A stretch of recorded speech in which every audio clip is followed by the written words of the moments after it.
Ako po si Maria Teresa Barot. Ang business ko po ay kalamay.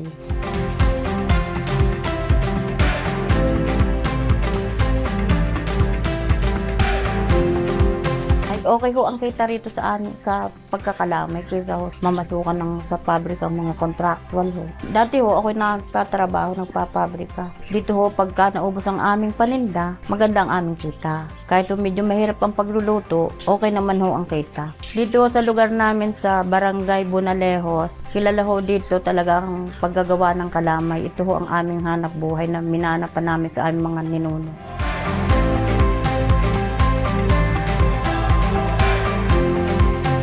Bali ho ako ang pumalit sa nanay ko. Dati ho ang nanay ko ang nagtitinda ng kalamay. Nung magkasakit ho siya, ako na ang nagpatuloy ng pagtitinda niya ng kalamay. 23 years na po. Yun ho namang isang pinsan, niyaya ako magtinda sa mahogany ng kalamay. Sabi ng pinsan ko, ano, kaya mo pang magtinda? Sabi ko, oo, okay naman pala ako ang pagtitinda ng kalamay. Ayos ang kita ho naman diyan sa pagkakalamay. Aming business na kalamay, kung sa kuno, marami na ho iyang natutulungan. Yung sa pagpapaaral ho ng mga anak, marami na hong mga nakapagpatapos ng anak ay sa kalamay ho laang. Abi dati ito yung aming bahay na ito maliit lang.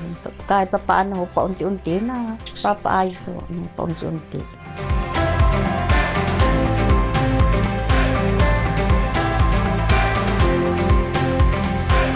Sa pagluluto ho, mahirap ho. Pagka walang trabaho ang asawa ko, siya nagluluto. Tagal ho yan, pagpe-prepare na ho lang na yan, magkakayod ng buko, magagata, bago tapos ho, pagkagata, isa-asalang sa tulyasit, magbabagkat ho ng asukal. Siguro yung mga nasa 4 na oras, hanggang 5 oras bago maluto.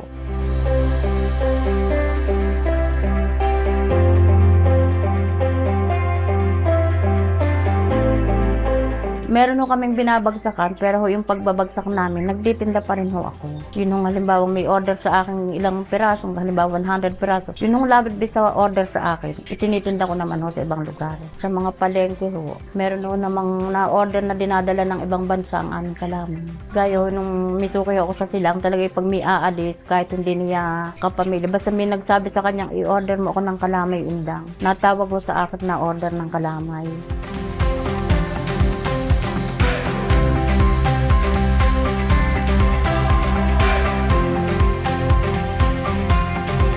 Namumuhunan ho kami ng mga 2,000. Pag naubos ho yun, nakita ho kami ng mga mahigit na 1,000. Oo, nakakaraos ho kami sa aming pangangailangan sa aming bahay. Pagkain, pambayad sa mga ilaw at tubig. Kumisan ho, nakukulangan kami ng puhunan. O di meron ho kami kumisang mahihiraman ng pangpuhunan. Gaya ho diyan, sa KBI, nakahiram ho kami diyan ng pandagdag puhunan sa aming negosyo. May pumasok ho dito na yung mga staff ng KBI. Nag-alok ho sa amin. Tulong puhunan din ho. Kaya ho kami na kakonde sa KMBI. Kung kami ho nagdire-diretso, baka hindi ho sa 10 cycle kami. Pangalawa ho lang uli namin cycle yan. Dati ho sa Palapala, bago ho lumipat ng Dasma. Matagal din ho kami doon. Kauna-una naming loan sa KMBI sa Palapala pa ho. So, maganda ho ang kuha ng KMBI. Yung lalo na sa mga insurance, sa mga benefits ho ng KMBI.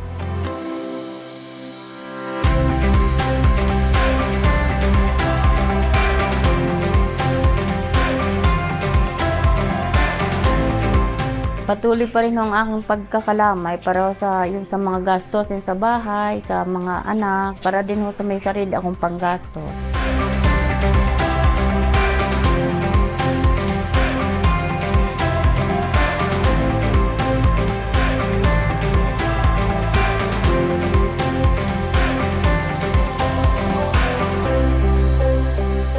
Ako si Maria Teresa Barot, program member ng KMBI Mendez Branch, Certified Kabalikat at Negosyante. Masaya dito sa KMBI.